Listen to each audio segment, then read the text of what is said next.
Let's move on to Jordan Montgomery, a pitcher who the Braves could use right now. Jordan Montgomery was a story of the offseason.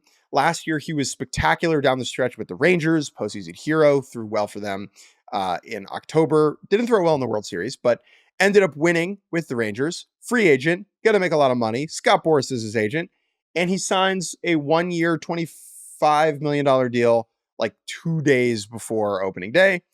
And he's part of the Scott Boras. The agent had a bad offseason, did not get his guys the money that they were looking for or they were expecting. And Jordan Montgomery told Scott Boras, thanks for the memories, and I'm going to move on. Yeah, and this is something, again, we've mostly seen this in the other direction, where guys approaching free agency, or even Luis Robert, I believe, recently signed with Boras like in the last year or so, I believe. Now, he's a long way from free agency, but normally it's the other way around. It's like, all right, you ready to get paid? Time to switch to Boras. And that has been a tried and true method.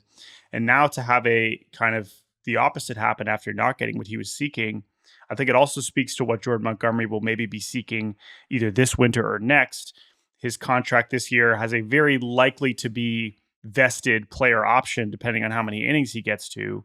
But it could be a situation where he believes he's going to throw well enough that he could hit the market again and actually sign the 3, 4, 5, 6-year deal that he was seeking at a number that is not Scott Boras asking for $250 million, but it might be like so many teams would have given Jordan Montgomery $100 million at some point this winter, right? And he was asking for probably closer to 2.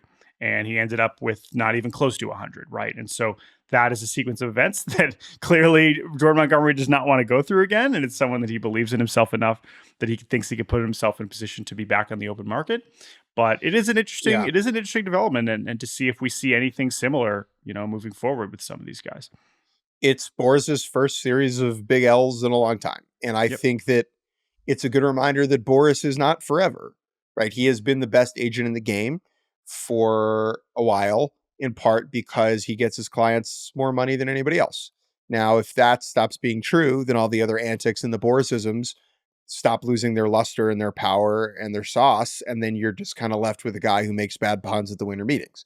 Now, I mean, he's 71 years old, I believe, and like maybe he could do this for another 10 years.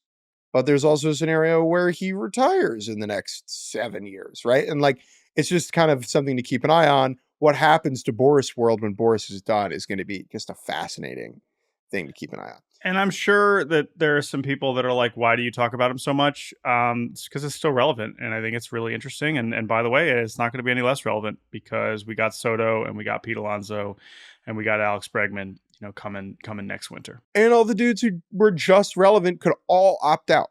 Yep.